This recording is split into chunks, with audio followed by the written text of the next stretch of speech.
So, despite what we saw last week, the cadets still haven't gotten over their trauma after the events of the Miyazaki. Well, you can't get over trauma that quickly, Mouse. It can take months, sometimes years. Look at the doctor. He's been living with his own trauma for 800 years. Yeah, in real life, sure, but this is a show. What are they gonna do? Turn it into a how to deal with trauma sessions from now on? Yeah, that's why we need to talk about it. Okay, to be honest, I wasn't sure how to talk about this episode. Now, I've got no problem having yet another episode dealing with the aftermath of what happened on the Miyazaki. Trauma isn't something you can just wave away after a single episode, or after having a mud fight with your brother.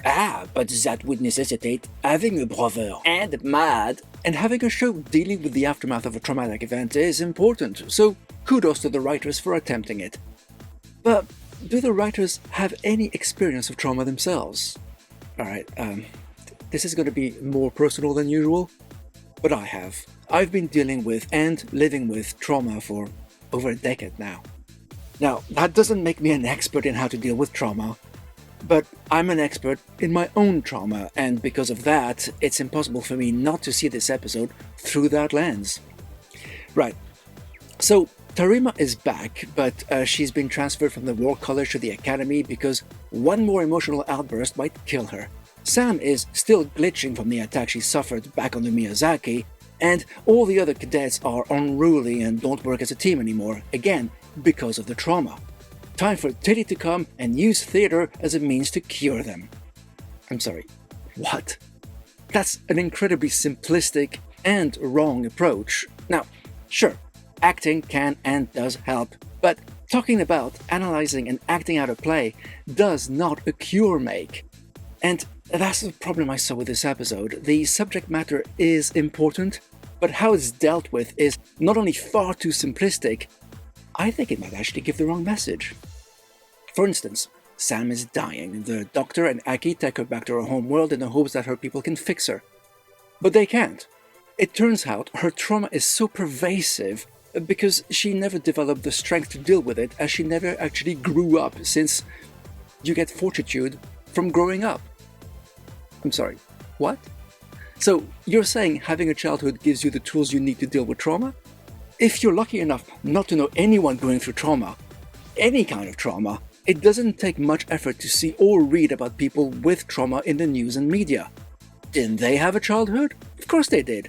Some of them grew up in a loving family, and they were still unprepared for the trauma that was inflicted upon them. But let's ignore real life for a second and look at the show's other cadets. They had childhoods too, so why aren't they getting over their trauma if it's that simple? What are the writers trying to tell us? Now, I want to be generous and think that this was solely a vehicle to get the Doctor to look after Sam as she was being rebooted and grew up over the next 17 years, but the message it sent is very problematic. And then there's the wrap-up, because somehow everyone's happy and well-adjusted by the end, but how? We're told Tarima has chosen to leave because she can't cope with her trauma and she can't live in the Starfleet Academy. But at the end, she's there, part of the team, happy to be there. How?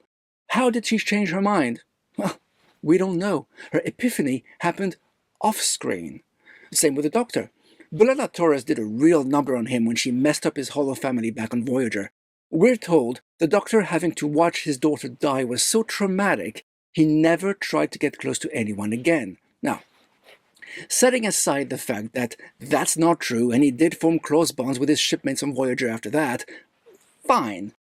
Him getting closer to Sam is essentially raising her is a big step for him. But is it actually? This is again an important character development, but aside from a couple of shots in a montage, we don't see him change. How was raising the new Sam? How has it affected him as a person? How has he grown? We don't know. Again, a very important character development happened off-screen. What we see instead is that the cadets are having fun as they read and rehearse the play, and Jet patting Tilly on the back for a job well done. I'm sorry, but that's just bullshit. You don't get over trauma with a McSession. You know, I thought this episode had the potential of being the best and bravest episode of the season. Instead, it turned out to be something that offered really bad advice, gave the wrong impression, and made it look like a little theater can solve any problem. Not a fan. I'm awarding The Life of the Stars 1 paw. But tell me, what do you think of this episode? Do share your thoughts in the comments, and if you like what we do... Too much of a habit for that. I'm not going to do this time. Thanks for watching. Live long, and may the Force be with you.